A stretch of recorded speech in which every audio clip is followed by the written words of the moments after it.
Mutual fund, stock market और investment से जुड़े एक और वीडियो में आपका स्वागत है। आज हम इंडिया के ऐसे टॉप 10 मिड कैप स्टॉक्स के बारे में बात करने वाले हैं जिनमें म्यूचुअल फंड यानी कि DII सबसे ज्यादा इन्वेस्ट करते हैं। यदि हम म्यूचुअल फंड की फिलॉसफी और उनकी इन्वेस्टमेंट की स्ट्रेटेजी के बारे में बात करेंगे तो म्यूचुअल फंड जब भी कभी किसी स्टॉक में इन्वेस्ट करने के लिए सोचते हैं तो वो बहुत सारे पैरामीटर को अच्छी तरह से एग्जामाइन करने के बाद ही किसी स्टॉक में इन्वेस्ट करने की सोचते हैं। वैल्यूएशन एक ऐसा पैरामीटर होता है, वो बहुत ही इंपॉर्टेंट होता है किसी भी स्टॉक में इन्वेस्ट करने से पहले। वैल्यूएशन और उसका पीई कितना अच्छा है उस स्टॉक का फंडामेंटल कितना अच्छा है, ये जानने के बाद भी इन्वेस्टमेंट के लिए म्यूचुअल फंड डिसीजन लेते हैं। टेक्निकल्स यानी कि शॉर्ट टर्म में कोई स्टॉक का टेक्निकल चार्ट कितना अच्छा लग रहा है उस फंड मैनेजर को, इसके हिसाब से भी म्यूचुअल फंड इन्वेस्ट करने के लिए सोचते हैं। अर्निंग्स एक ऐसा पैरामीटर होता है जिसे हम सबको देखना चाहिए किसी भी स्टॉक में इन्वेस्ट करने से पहले, क्योंकि अर्निंग्स और उसका ग्रोथ ही उस स्टॉक के लिए ड्राइविंग फैक्टर होता है।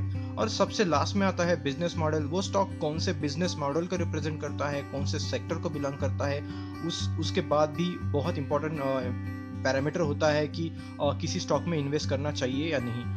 यदि हम टॉप 10 मिड कैप स्टॉक की लिस्ट के बारे में बात करेंगे तो हमारे लिस्ट में सबसे पहला नाम आता है जिसमें म्यूचुअल फंड सबसे ज्यादा अभी इन्वेस्ट कर रहे हैं, उसका नाम है फेडरल बैंक। फेडरल बैंक एक प्राइवेट सेक्टर का बैंक है जिसका मार्केट कैप अभी स्टैंड कर रहा है लगभग 18,524 करोड़ और नेट प्रॉफिट इस ईयर मार्च 16 के लिए इस कंपनी का रहा था 475 करोड़, काफी अच्छा रहा था।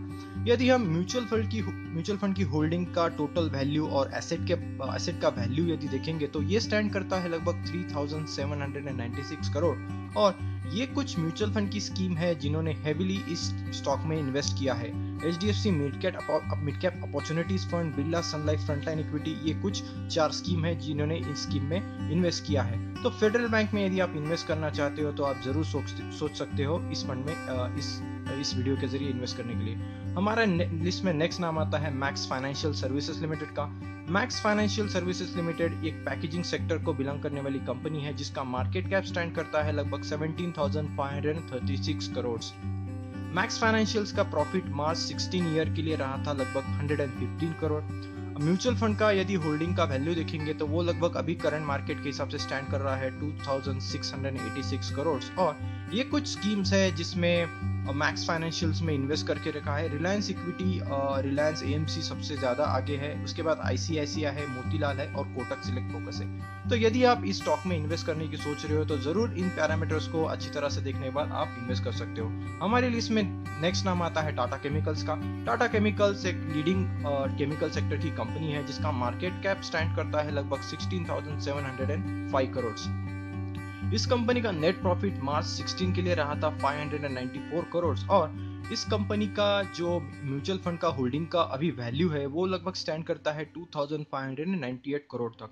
ये कुछ स्कीम्स है जिन्होंने इस स्टॉक में हेविली इन्वेस्ट किया है, तो आप भी इस स्टॉक में इन्वेस्ट करने के लिए सोच सकते हो। हमारी लिस्ट में नेक्स्ट नाम आता है रैमको सीमेंट लिमिटेड का। ऑब्वियसली ये एक सीमेंट सेक्टर को बिलोंग करने वाली कंपनी है जिसका मार्केट कैप अभी स्टैंड कर रहा है लगभग 16,362 करोड़।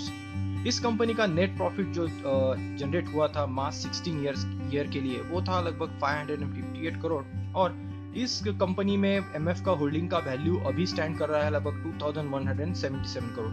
ये कुछ स्कीम्स है जिन्होंने इस स्टॉक में हेविली इन्वेस्ट करके रखा है। कोटक है, रिलायंस है, SBI और सुंदरम, ये काफी अलग अलग म्यूचुअल फंड की कंपनीज है जिन्होंने रैमको सीमेंट में अभी करंट लेवल पे इन्वेस्ट किया है। हमारी लिस्ट में नेक्स्ट नाम आता है वोल्टास लिमिटेड। वोल्टास लिमिटेड एक डाइवर्सिफाइड सेक्टर में काम करने वाली बहुत ही इंडिया की वन ऑफ द अच्छी कंपनी में से और इमर्जिंग कंपनी में से एक है जिसका मार्केट कैप अभी स्टैंड कर रहा है लगभग 13,581 करोड़। इस कंपनी ने पिछले साल मार्च 16 में जो रेवेन्यू जनरेट किया था और उसके बाद जो प्रॉफिट हुआ था वो था लगभग 332 करोड़।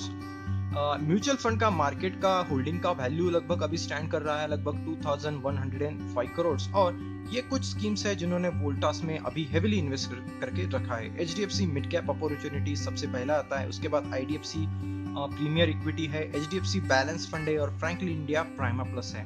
तो हमारी लिस्ट में कुछ अलग अलग नाम है और 5 नाम है जिनमें आप इन्वेस्ट करने का यदि सोच सकते हो। उसमें से एक है Cholamandalam investment and finance company limited, उसके आगे जाके एक नाम आता है CESC लिमिटेड, हमारी लिस्ट में नेक्स्ट नाम आता है फैक्ट बीयरिंग इंडिया लिमिटेड, और बालकृष्ण इंडस्ट्रीज भी ऐसा नाम है। ये बहुत ही पॉपुलर कंपनी है इमर्जिंग मिड कैप में। और लास्ट में नाम आता है सुंदरम फाइनेंस लिमिटेड। तो ये थी हमारी आज की टॉप 10 मिड कैप स्टॉक की लिस्ट, जिसमें म्यूचुअल फंड काफी ज्यादा इंटरेस्टेड है, उनका हेवी पोर्टफोलियो उन्होंने बना के रखा है और हेवी एमएफ का होल्डिंग है। तो आप यदि म्यूचुअल फंड के फिलोसॉफी के साथ जाना चाहते हो और आप मिड कैप का एक पोर्टफोलियो बनाना चाहते हो या फिर स्टॉक पिकिंग करना चाहते हो, तो आप इन स्टॉक में जरूर इन्वेस्ट करने के लिए सोच सकते हो। तो ये था हमारा आज का वीडियो मिड कैप स्टॉक के ऊपर। तो मैं आशा करता हूँ आपको ये मेरा वीडियो पसंद आया होगा। मेरे चैनल को प्लीज सब्सक्राइब कीजिए, वीडियोस को लाइक कीजिए, और जितना चाहिए जितना हो सके आप आपके दोस्तों के साथ और इन्वेस्टर कम्युनिटी के साथ मेरे वीडियोस को शेयर कीजिए। लास्ट में थैंक्स अ लॉट, हैप्पी